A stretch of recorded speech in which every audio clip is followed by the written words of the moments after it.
I started as an intern and worked every station in the restaurant, including front of house too. Because in all the like movies and stuff I've watched, there's like a family element to that.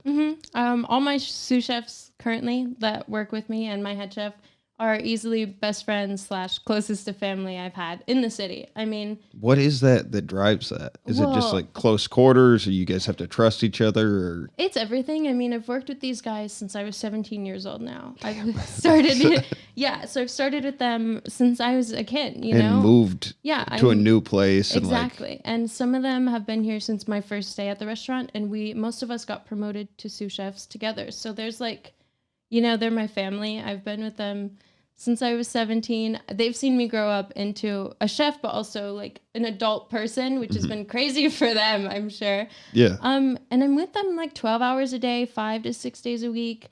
My head chef is there all the time. And I mean, he's like basically my dad. I swear by him. I think he's the smartest man I've ever met. And you just trust these people a lot because he helps me, as a chef and as a person. I've learned a lot from them and just the restaurant in general. So was there, you didn't go to culinary school?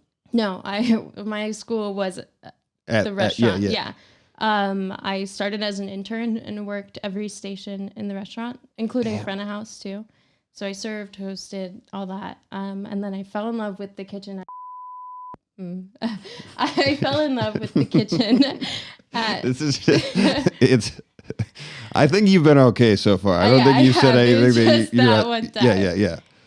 So I fell in love with the kitchen there, and everyone was so cool to work with, and I get to work with such cool ingredients there, and there's like not a huge like pocket over what we can do. They're not super picky. If I wanted to make a new item, they'd be like, okay, do it, That's fucking rad. So I was just drawn to it. And what are like for most culinary schools? I've always been curious about that because I just would watch a shitload of TV and they'd be like the Culinary Institute of America or whatever. It's just a bunch of people with knives and shit. Like, what are they teaching you in those programs? So they're good programs. I won't trash them. I actually did a 1-week program at the CIA. It was super dummy expensive because they're ridiculously expensive schools, and they do help. I don't trash them. Some chefs are indifferent on culinary school. I think that they teach you a lot of the basics. I was fortunate enough to grow up around like a restaurant family. What are the basics though? Like knife skills. So like brunoiing and how you're holding a knife and where your hands go on the knife, and sanitation and stuff, because like a lot of people don't know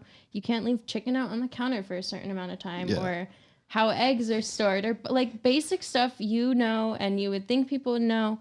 These people's kids don't. And so you send them to culinary school before they go to a restaurant so some chef doesn't come up and tell them they're a piece of garbage idiot. I took this family consumer science class in high school, and they showed us bacteria that grows on the countertop after like an hour of like just food being out and shit.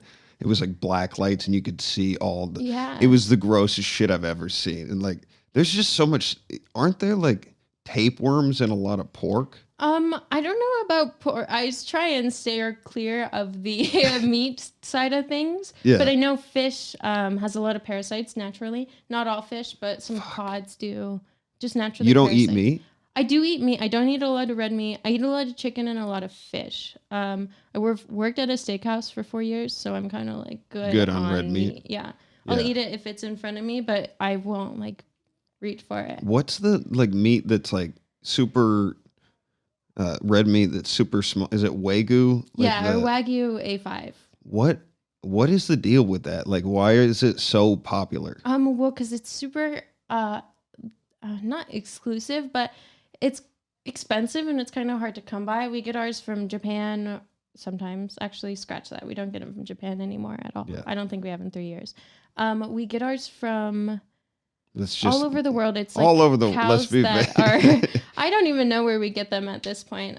The better person to ask is my colleague that I brought with me, because I'm just the pastry chef. Yeah. I don't really deal with the meats that much. But just like in general, isn't Wagyu like it's super luxury, buttery A5 steak basically. So it's like a steak that's gonna melt in your mouth. It's not as chewy. It's more like fatty. It's marbled when you cut it. and they're normally in like a smaller portions because it is so buttery and fatty. Do you like it? No. I mean, I like it, but like I don't like order it. Like I will eat it if someone's like, "You want a piece?" I'll be like, "For sure." But would I go to a restaurant and order it? No, because it's just red meat isn't like my go-to, but my boyfriend would, and he likes it, and so I'd get it for him. So is it like, it's super small portions, right? You can get them in bigger portions, but it's expensive. Yeah. So a lot of people get them in small portions. It's also extremely rich. So it's like after a little bit of it, you're probably good. Yeah.